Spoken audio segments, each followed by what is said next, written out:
पती पोलीस, पत्नी वकील। तो तिला मानसिक शारीरिक त्रास द्यायचा। इतकंच काय तर त्यानं तिच्याकडे 50 लाख रुपयांची मागणी केली। समजवायला आलेल्या वडिलांवर हल्ला केला। मग तिनं काय केलं? आधी तिनं स्थानिक पोलिसात तक्रार केली, पण तिथं तिच्या वाट्याला निराशा आली। मग तिनं हार मानली का? गप्प बसली का? उत्तर आहे नाही। तिनं त्याला अद्दल घडवली। तिनं जे केलं ते अनेकींना शिकवणारं आहे। तिच्यावर अन्याय करणारा तिचा पती पोलिसात आहे म्हणून ती गप्प बसली नाही, अन्यायाविरोधात लढली आणि त्यात यशही मिळवलं। नेमकं काय घडलं? पोलीस पतीला तिनं कसा धडा शिकवला? पोलिसांनी मदत केली नाही, पण मग तिनं काय केलं आणि मुळात हे सगळं घडलंय कुठे? सगळं सविस्तर पाहूया या व्हिडिओतून। नमस्कार, मी स्वाती पाटील, लोकमत.com वर आपलं स्वागत आहे। पोलीस पतीला धडा शिकवणारी ही घटना घडली आहे बंगळुरूमध्ये। भैरप्पा केएस असं त्या पोलिसाचं नाव आहे। बंगळुरू पोलिसात तो पोलीस उपनिरीक्षक आहे, तर त्याची पत्नी पेशानं वकील आहे। या दोघांच्या लग्नाला 5 वर्ष झाली आहेत। त्यांना 3 वर्षांची एक मुलगी आहे।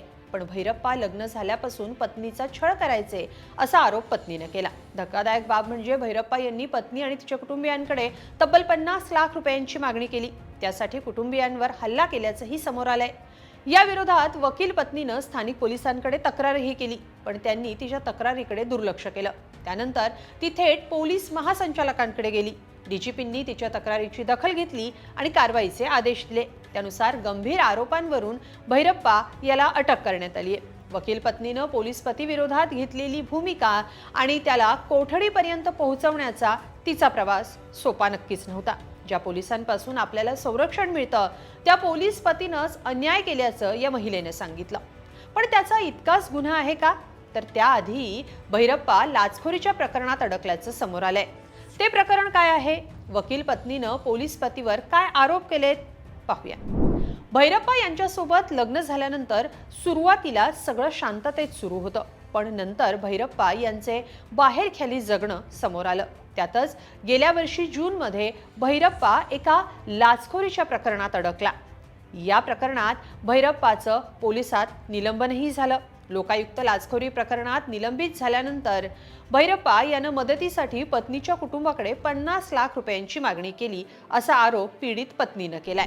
तिनं म्हटलंय की त्यानं मला एकतर परस्पर संमतीनं घटस्फोट घे किंवा तुझ्या पालकांकडून पैसे आण अशी धमकी दिली। 50 लाख रुपये, एक घर आणि एक भूखंड माहेरच्यांकडून आण अशी मागणी तो करायचा। त्यासाठी त्यानं माझा छळ केला।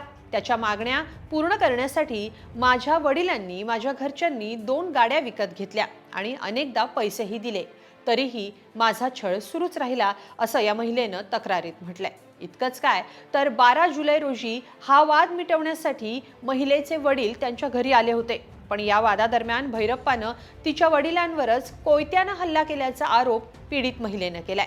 पीडितेच्या म्हणण्यानुसार तिनं यापूर्वीही पतीविरुद्ध तक्रार घेऊन पोलीस ठाणं गाठलं होतं, मात्र पोलिसांनी फक्त नॉन कॉन्स्टिनेबल रिपोर्ट म्हणजे NCR नोंदवून घेतली, FIR दाखल केला नाही असा आरोप या महिलेनं केलाय। याचं कारण पोलीस ठाण्यातले काही अधिकारी हे आरोपीचे बॅचमेट होते आणि ते त्याला वाचवण्याचा प्रयत्न करत होते असं या महिलेचं म्हणणं आहे। अखेर तिनं या सगळ्या विरोधात थेट पोलीस महासंचालकांकडे म्हणजे डीजीपींकडे धाव घेतली। आता डीजीपींनी दखल घेतल्यानंतर भैरप्पा विरोधात FIR दाखल झालाय।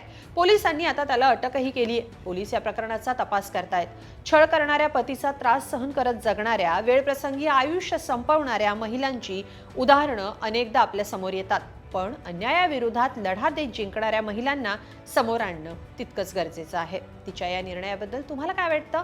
कमेंटमध्ये नक्की लिहा आणि लोकमत.com ला सबस्क्राईब करा। धन्यवाद।